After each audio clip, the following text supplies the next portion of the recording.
নমস্কার বন্ধুরা, আমি Shrabani. Welcome to my another blog. আজকে আমি আপনাদেরকে একটা নিরামিষ আলুর দম রান্না করে দেখাবো। তার জন্য আমি 1 কেজি আলু মাঝখান থেকে 2 টুকরো করে কেটে নিয়েছি, আর সেটাকে খুব ভালো করে ধুয়ে প্রেসার কুকারে দিয়ে একটা মাত্র সিটি দিয়ে নিয়েছি। আলুটা সিদ্ধ করার সময় অবশ্যই একটু নুন দিয়ে নিতে হবে। এবার একটা মশলা আমি রেডি করে নেব। এখানে আমি নিয়েছি 1 টেবিল স্পুন আদা কুচি, 1 টিস্পুন আমন্ড, 1 টিস্পুন চারমগজ আর হাফ টিস্পুন পোস্ত। এবার এখানে একটা কাঁচা লঙ্কা অ্যাড করে পুরোটাই বেটে নেব। এই বাটনাটা কিন্তু খুবই মিহি করে বাটতে হবে, তাহলে ঝোলের মধ্যে একটা সুন্দর টেক্সচার আসবে। এবার আমি 1 বাটি টক দই খুব ভালো করে ফেটিয়ে নেব। এরপর আমি চলে যাব কড়াইতে আমি 2 টেবিল চামচ মতো সর্ষের তেল দিয়ে নিচ্ছি।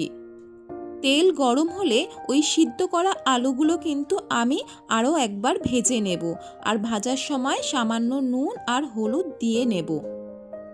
আলুগুলো খুব ভালো করে ভেজে নিয়েছি। এবার তুলে এক সাইডে রেখে দেব এবং কড়াইতে যে বাকি তেলটা রয়েছে তার মধ্যে দেব ফোড়ন।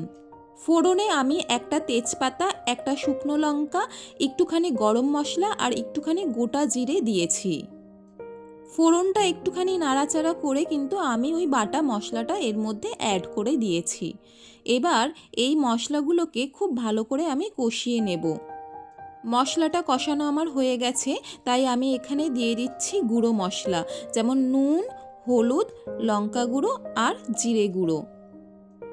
এবার সমস্ত মশলাগুলোকে সামান্য একটু জল দিয়ে খুব ভালো করে কষিয়ে নেব। জল দেওয়ার কারণ আপনারা জানেন, যাতে মশলাটা পুড়ে না যায়।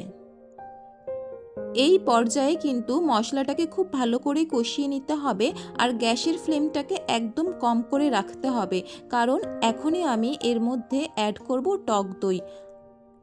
আর যেহেতু টক দই দেওয়া হচ্ছে, তাই কোনো রকমভাবে কিন্তু গ্যাসের ফ্লেম বাড়িয়ে রাখা চলবে না। গ্যাসের ফ্লেম কম রেখেই আমি মশলাটাকে আরও ভালো করে কষিয়ে নিয়েছি এবং একটু জল অ্যাড করেছি। আবারও বলছি, সামান্য জল অ্যাড করেছি যাতে মশলাটা পুড়ে না যায়। মশলাটা কিন্তু আমি খুব ভালো করে কষিয়ে নিয়ে তার মধ্যে অ্যাড করে দিয়েছি ভেজে রাখা আলুগুলো। এবার এই সমস্ত জিনিসগুলোকে আমি খুব ভালো করে মিক্সড করে নেব।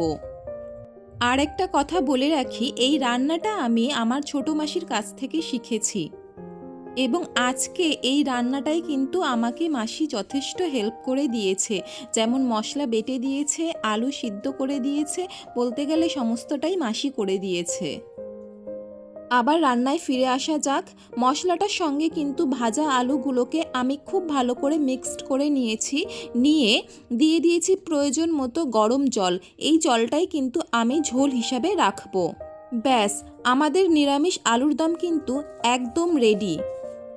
ঝোল, আলু সমস্তটা কিন্তু আমি খুব ভালো করে ফুটিয়ে নিয়েছি।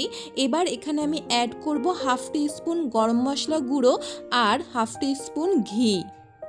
রান্নার সঙ্গে সঙ্গে ভিডিওটাও কিন্তু আমি এখানেই শেষ করলাম।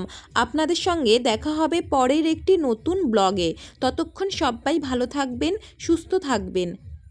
আর আমার এই ভিডিওটা যদি আপনাদের ভালো লাগে, তাহলে প্লিজ একটা লাইক, কমেন্ট আর শেয়ার করে দেবেন।